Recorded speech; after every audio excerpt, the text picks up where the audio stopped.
20 பேரை கொண்ட குழுவாம் எங்கள் எஸ்எம்சி. அதில் 50% பெண்கள் இருக்கணும், சரியா நீ யோசி.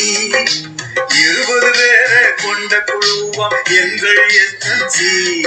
அதில் 50% பெண்கள் இருக்கணும், சரியா நீ யோசி. குழந்தையும் பெற்றோர் தலைவராகணும், முறையா நீ பேசி. குழந்தையும் பெற்றோர் தலைவராகணும், முறையா நீ பேசி. ஒரு சிறப்பு குழந்தையும் தந்தையும் தாயும் தலைவரா நீ நேசி. இந்த கூட்டத்திற்கு வருகின்ற சார் வந்து நம்ம ஆர்எஸ் யூனியன் ஆசிரியர் பயிற்றுனர் நமக்கு மேற்பார்வையாளராக அமைச்சிருக்காங்க. அவங்க வந்து நம்ம சித்திரவாடி பஞ்சாயத்து வார்டு உறுப்பினர் சித்திரவாடி, அவங்க பேர் சுதா. அவங்க நம்ம கீழச்சேர்ந்தனந்தல் வார்டு உறுப்பினர், அவங்க பேரு முனிசா.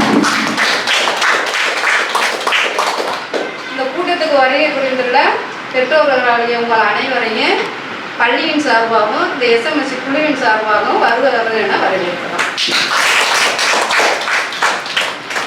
இப்போ இந்த ஏற்கனவே முதல் கூட்டம் ஒன்று போட்டோம், எல்லாருமே வந்திருந்தீங்க, எல்லா கருத்துக்களும் சொல்லிட்டோம். இன்னைக்கு வந்து எஸ்எம்எஸ்சி தலைவர் வந்து நம்ம செலக்ட் பண்ணோம், அதுக்காகத்தான் இந்த கூட்டம் போட்டிருக்கோம். இப்போ வந்து நம்ம சாரை கௌரவிக்கிற விதமாக ஒரு சின்ன கொண்டாட்டம் பற்றி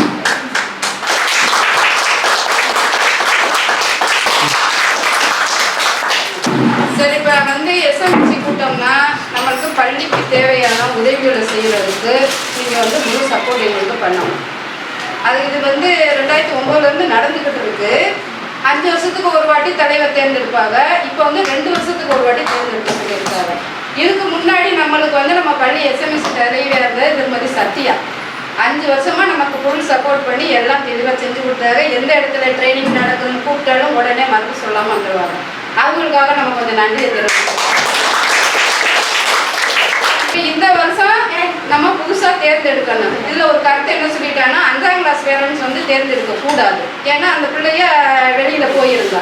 இப்போ 2 வருஷத்துக்கு ஒரு வாட்டி தான் மாற்றணும். அப்போ 4ஆம் கிளாஸ் பேரண்ட்ஸை தேர்ந்தெடுத்தாலும் அவங்க அடுத்த வருஷம் போயிடுவாங்க.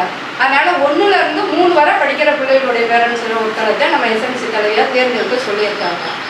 இது வந்து ஒன்றும் பெரிய வேலையெல்லாம் இல்லை. அப்பப்போ நம்ம எல்லாருக்குமே தெரியும், வருவீங்க, பயிற்சி கொடுப்பாங்க, அங்கே போகணும். இந்த பேங்க் சம்மந்தமாக ஏதாவதுன்னா ஒரு நாளைக்கு கூப்பிடுவோம், வரணும். அந்த செக் புக்கில் சைன் பண்ணணும், அது அவங்களுடைய பதவி. அப்போ நம்ம பள்ளி கிராமத்தில் உள்ள பிள்ளைகள் வந்து வெளியில் போய் சேரக்கூடாது, நம்ம ஸ்கூலில் வந்து சேரணும். அதுக்கு நீங்கள் எல்லாரும் சப்போர்ட் பண்ணணும். இங்கிலீஷ் மீடியத்துக்கு போகக்கூடாமல் தடுக்கிறதுக்கு தான் உங்களுடைய சப்போர்ட் எங்களுக்கு வேணும். அதனால் அடுத்த வருஷம் நம்ம பள்ளி கிராமத்தில் இருக்கிற கீழச்சேர்ந்தன் மேலச்சேர்ந்தன் பிள்ளைகளை நம்ம ஸ்கூல்லே கொண்டாந்து சேர்க்கறது மாதிரி நீங்கள் எங்களுக்கு உதவி பண்ணணும். தேர்ந்தெடுத்துருவோமா? சத்யா நீ வா, நீ சலோமே திவ்யா அந்த நீ வழிமொழி அது முன்மொழி எடுத்து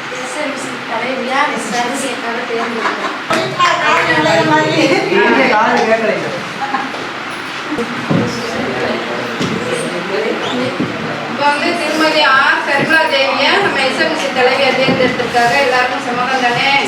இவங்களை தலைவியாக தேர்ந்தெடுக்கிறதுக்கு யாருக்கு சம்மதமோ அவங்களாம் கையை தூக்குங்க.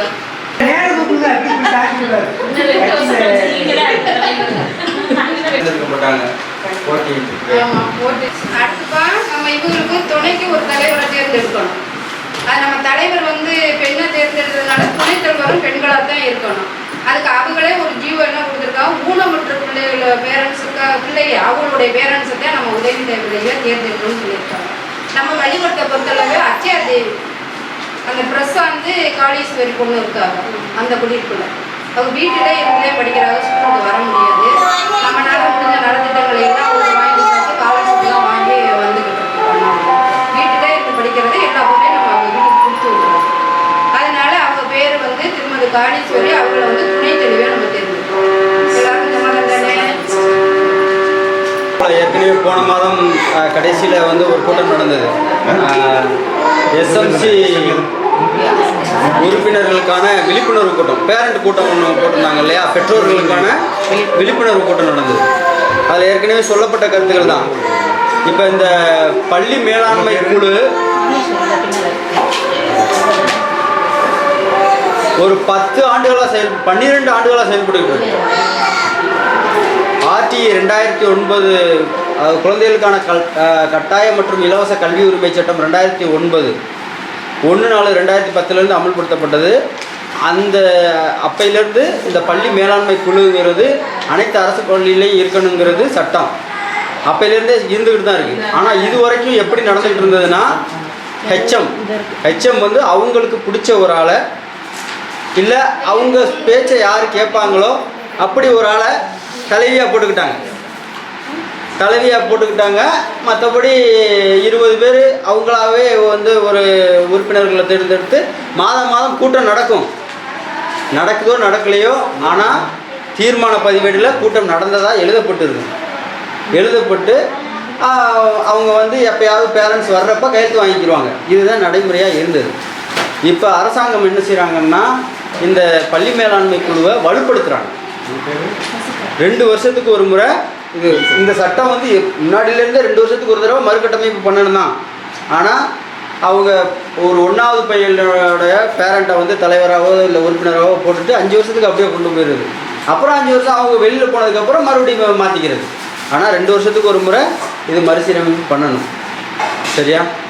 சரி, ஏற்கனவே சொன்னது மாதிரி பள்ளி மேலாண்மை குழுங்கிறது பள்ளியை மேலாண்மை செய்யக்கூடிய நிர்வாகம் செய்யக்கூடிய குழுவாக இருக்கணும். பள்ளிக்கு உதவிகள் செய்கிறது ஒரு பக்கம் இருக்கும். அதாவது உங்களுடைய பிள்ளைங்க தான் இங்கே படிக்கிறாங்க. அப்போ பள்ளிக்கு என்ன தேவை, என்ன வசதி குறைவாக இருக்குது, நம்ம பிள்ளைங்களுடைய பாதுகாப்புக்கு அவங்களுடைய கல்வி தரத்தை மேம்படுத்துறதுக்கு என்னென்னலாம் நம்ம செய்யணும், யாரை அணுகணும், அரசாங்கத்திடமிருந்து அந்த கட்டட வசதியோ இல்லை கழிப்பிட வசதியோ இல்லை சாய்தள வசதியோ வேணும்னா யாரை அணுகணும், இதெல்லாம் வந்து பள்ளி மேலாண்மை குழு உறுப்பினர்களும் ஹெச்எம்மும் சேர்ந்து தான் செய்யணும். அது மட்டும் இல்லாமல் மாணவர்களுடைய வருகை வாரம் ஒரு முறையாவது நீங்கள் என்ன செய்யணும், பள்ளிக்கூடத்துக்கு வந்து பள்ளியை பார்வையிடணும். ஹெச்எம்மோட டீச்சரோட உரையாடணும். கல்வி தரம் எப்படி இருக்குன்னு பார்க்கணும். மாணவர்கள்ட்ட கேள்விகள் கேட்கணும். இதெல்லாம் பள்ளி மேலாண்மை குழுவுடைய கடமைகள். ஆசிரியர்கள் லாங் லீவில் இருக்காங்களா, என்னென்னு ஹெச்எம்கிட்ட நீங்கள் கேட்கலாம். ஏன் இவ்வளோ ரொம்ப நாளாக வரலையே, அப்போ என்ன பிரச்சனை, அப்போ அதுக்கு மாற்று ஏற்பாடு அவங்க ஏதாவது சொல்லுவாங்க. டெப்டேஷன் வாங்கியிருக்கிறாங்க, இது பண்ணியிருக்காங்க. இப்போ பேரண்ட்ஸோட கண்ட்ரோலில் பள்ளிக்கூடத்தை வந்து கொண்டு வர அரசாங்கம் நினைக்கிறாங்க. இப்போ நம்மளுக்கு அரசு பள்ளிகள்னால் என்ன ஒரு மனநிலையாக இருக்குது, யாரும் சரிவர ஒர்க் பண்ணுறதில்ல, வர்றது கிடையாது. 9 மணிக்கு 9:30க்கு ஸ்கூல்னால் 10 மணி 10:30க்கு வர்றாங்க, 2 மணி 3 மணிக்கு போயிடுறாங்க. அப்படிங்கிற ஒரு முன்னாடி இருந்தது அப்படிலாம். அப்படிங்கிற ஒரு மனநிலையே இப்போவும் மக்களிடையே இருக்குது. ஆனால் இப்போ அப்படிலாம் இல்லை. இப்போ கவர்மெண்ட் ஸ்கூலில் வேலை பார்க்குறது தான் பெரிய ஒரு கஷ்டமாக இருக்குது. ஸோ ஒரு டீச்சர் வந்து லேட்டாக வர்றாங்களா, தினம் 1 நாள் 2 நாள் லேட்டாக வருவாங்க. எப்பயாவது அதாவது நம்மளுக்கு சந்தர்ப்ப சூழ்நிலைகள் இருக்குது. எப்பயாவது ஒரு நேரம் இல்லை வாரத்தில் ஒரு நேரம், மாதத்தில் 1 நாள் 2 நாள் லேட்டாக வர்றது இயல்பு. ஆனால் அடிக்கடி ஒருத்தவங்க தினமும் இப்படியே வழக்கமாக லேட்டாக வர்றாங்க, சீக்கிரம் போகிறாங்க. அப்போ என்ன செய்யணும், பேரண்ட்டு தான் கேட்கணும்.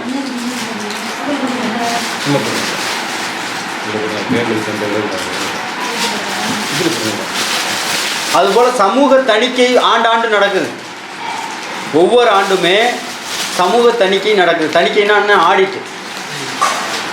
சமூகம் இந்த ஊரில் உள்ளவங்க பேரண்ட்ஸ் இருக்காங்க இல்லையா, எஸ்எம்சியில் உறுப்பினராக இருக்கக்கூடிய 20 பேரும் வந்து ஸ்கூலுக்கு வந்து ஒரு நாள் நடக்கும்.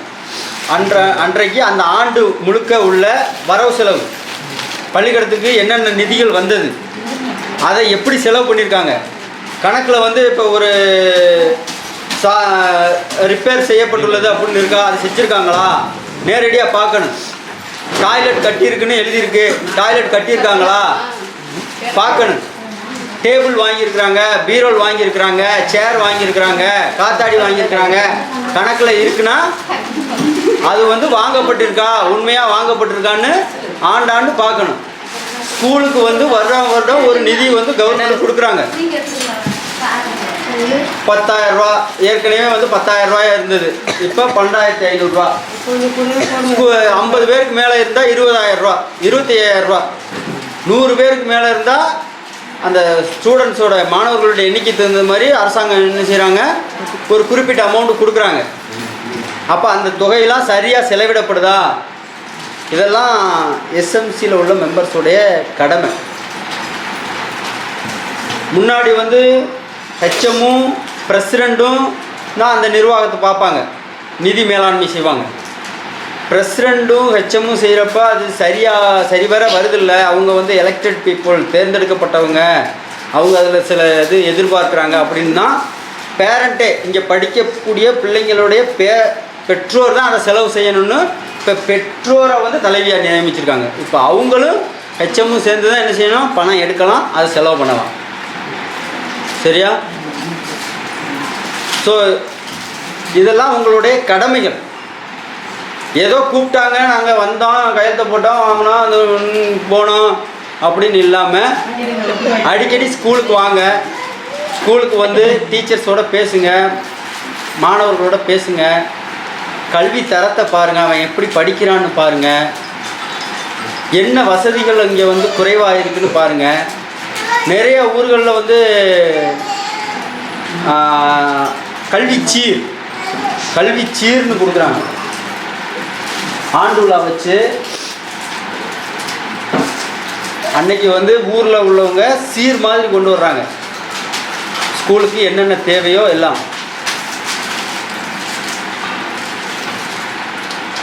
சில ஊர்களில் கலெக்ட் பண்ணியே என்ன செய்கிறாங்க, ஒரு டாய்லெட் இல்லைன்னா டாய்லெட் கட்டி கொடுக்குறாங்க, இல்லை என்ன வசதி குறைவாக இருக்கோ அதை செஞ்சு கொடுக்குறாங்க.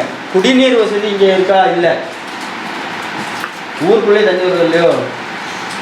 ஏற்கனவே போன மீட்டிங்கில் அட்டன் பண்ணி பேசுனீங்க, மறந்தாச்சா? ஆமாம்.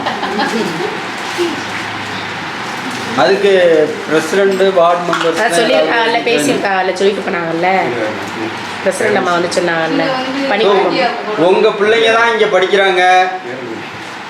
அப்போ நம்ம பிள்ளைங்க நல்லா இருக்கணும், வசதியாக வந்து படிச்சுட்டு போகணும் அப்படின்னா அந்த தேவைகளை நிவர்த்தி செஞ்சு கொடுக்க வேண்டியது நம்மளுடைய கடமைங்கிறத நினச்சி நீங்கள் இந்த பள்ளியில் கல்வித்தரத்தையும் பள்ளியுடைய இன்ஃப்ராஸ்ட்ரக்சர் கட்டமைப்பு வசதிகளையும் மேம்படுத்த கேட்டுக்கொண்டு விடைபெறுகிறேன். நன்றி.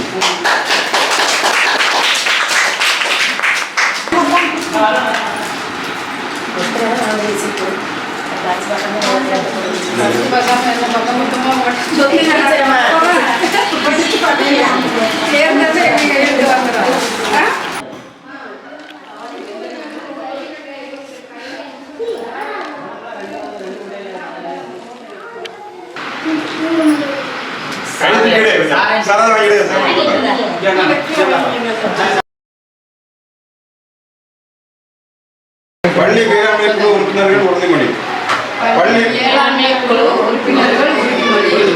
பள்ளி மேலாண்மை குழுவின் உறுப்பினராக தெரிவு செய்யப்பட்டுள்ள நான் பள்ளியின் சட்டத்திட்டங்களுக்கு கட்டுப்பட்டு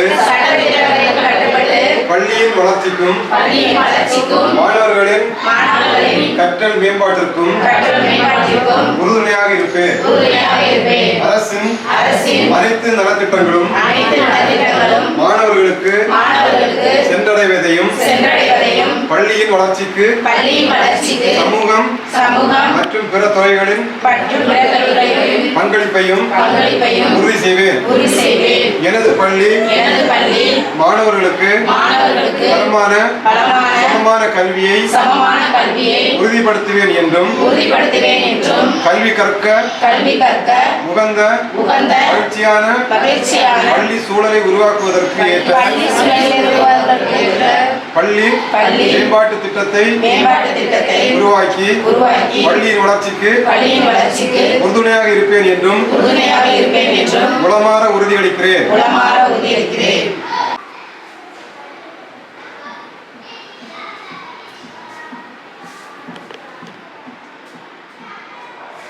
கருத்து சொல்லணும்னா சொல்லலாம் சார். ஏதாவது நீங்க சொல்றதா இருந்தா சொல்லுங்க.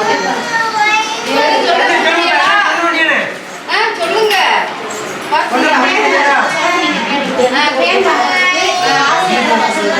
அதை இப்ப பேசுறேன். வேற உங்களுடைய அடுத்த பள்ளிக்கு என்னது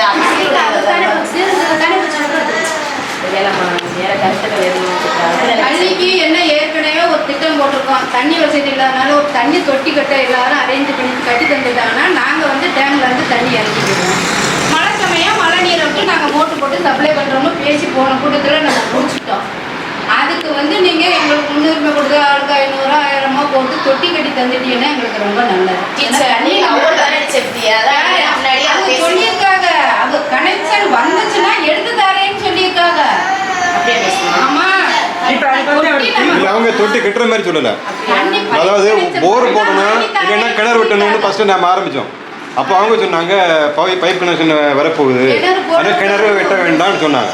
அப்போ நம்ம தொட்டி கட்டணும்னு நம்ம முடிவு பண்ணோம். இல்லை இது அந்த கோவிலேந்திர வரைக்கும் பழந்து வந்துருக்காங்க. அடுத்து வருமா நேற்றுக்கு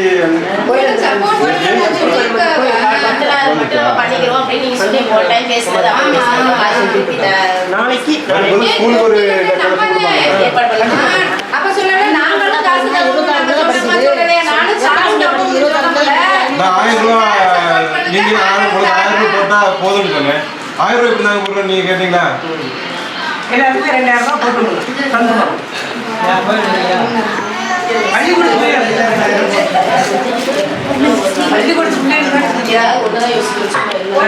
தேவையோ அதைத்தான் பண்ணி கொடுத்துருவோம். கண்டிப்பா தொட்டிக்கு வந்து கலந்து பேசிக்க வேணா வந்து எல்லாரும் முன்னுக்கு கண்டிப்பா தண்ணிக்கு வந்து குடிநீருக்கு ட்ரிங்கிங் வாட்டருக்கு ஆர்ஓ சிஸ்டம் இருக்கு.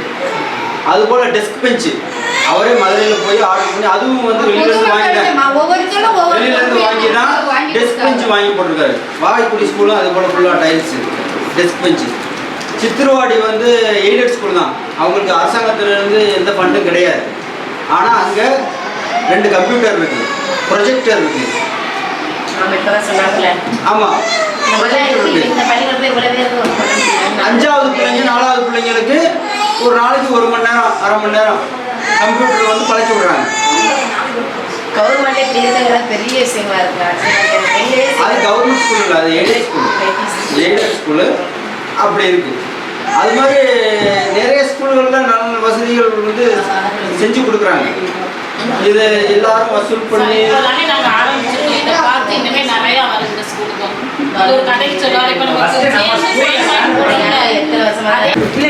கட்டமைக்கப்பட்ட பள்ளி மேலாண்மை குழு கூட்டத்திற்கு வரவேற்பதாக வந்து கூட்டத்தை சிறப்பாக நடத்துவதற்கு ஆலோசனை வழங்கி நடத்தி தந்த